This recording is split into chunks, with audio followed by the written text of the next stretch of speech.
Hi, I'm Katie Zeskind, licensed marriage and family therapist at Wisdom Within Counseling in Niantic. This video is about helping yourself or an adolescent or child handle anxiety. The first tip is to remember that anxiety is temporary. However, if you jump onto anxiety with worry, concern, and other irrational fears, your anxiety will grow and get bigger. One analogy I like to use when working with clients is choosing which dog to feed. So there's an old traditional saying that goes, you have one dog that's evil and angry and anxious. We'll call this the anxious part. So I got a little water on the phone. And then you have this other dog that's really honest and open and positive. And you can think of one dog as negative thoughts and one dog as positive thoughts. And you're literally choosing which dog you feed.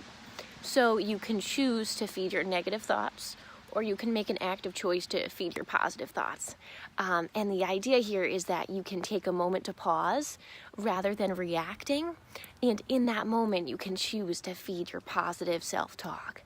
So that really what it looks like over the terms of counseling with an adolescent or an adult is usually negative self-talk is limiting, like I'm not good enough. This has to be perfect. I'm the worst. I'm a loser, right? So whatever your negative talk is, you notice it. And then you choose positive talk to lower your anxiety.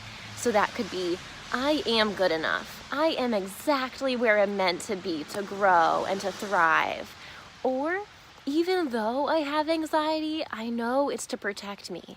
So let me see if this is actually a dangerous situation. And you can go in and say, well, even though I'm anxious about whether it's learning to drive or anxious about a new date or anxious about social, situations, I know that I can get through it. So you choose to feed that positive dog. Another great way to reduce anxiety if you have chronic daily anxiety is exercise or yoga.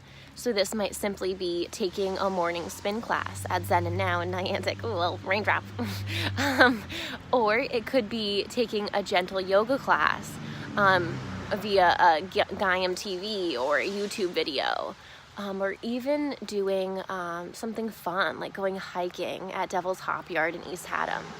But to reduce anxiety, a daily practice would be to exercise in the morning. This means getting your heart rate up enough so you start sweating for at least 20 minutes per day. This will train your body and your mind to be less reactive when it comes to anxious situations. Last but not least, a great tip to reduce anxiety is have less caffeine.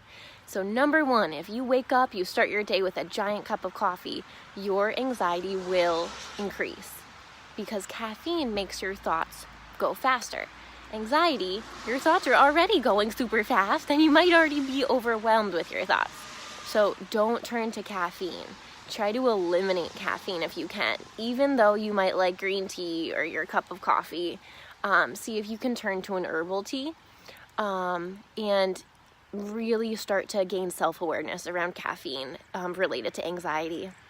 If you're looking to get support for your child with anxiety, a teenager who's angry and distant, or if you're a young adult looking for support with relationships, dating, finding your partner, how to date, how to overcome loneliness within a relationship, give a call or text in for a phone consultation, 860-451-9364.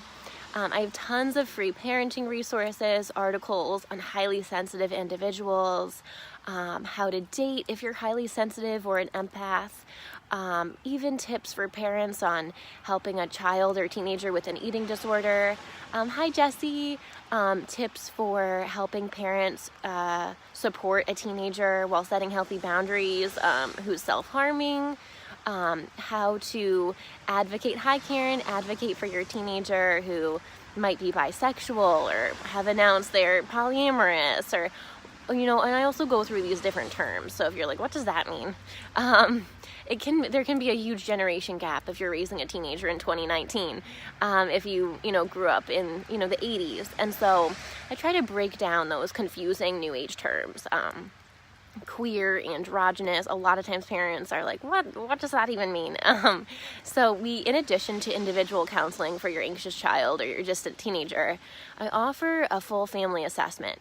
So you and I get to meet for parent-only sessions without your child present, which allow me to get great detail on your child's journey and help your whole family function better through holistic marriage and family therapy. My practice is unique and different. I love integrating art therapies, yoga therapies, music therapies, and outdoor and animal therapies to help your child thrive, feel accepted, and like they can belong and be a person in the world again. All of these unique and different therapies help to boost self-confidence, which is really so essential for a healthy development of the self. And a strong sense of self is something your child or teen will use into adult years. If your child or teen is really struggling and doesn't get the help they need, the problems will only get worse within your family. So don't worry any longer. My spaces in my schedule are pretty much full, so I've hired 2 amazing therapists, Courtney and Sarah, to help me at my practice. If you're looking to get started, like to read more info, you can do so at wisdomwithinct.com. I hope you have a wonderful Sunday.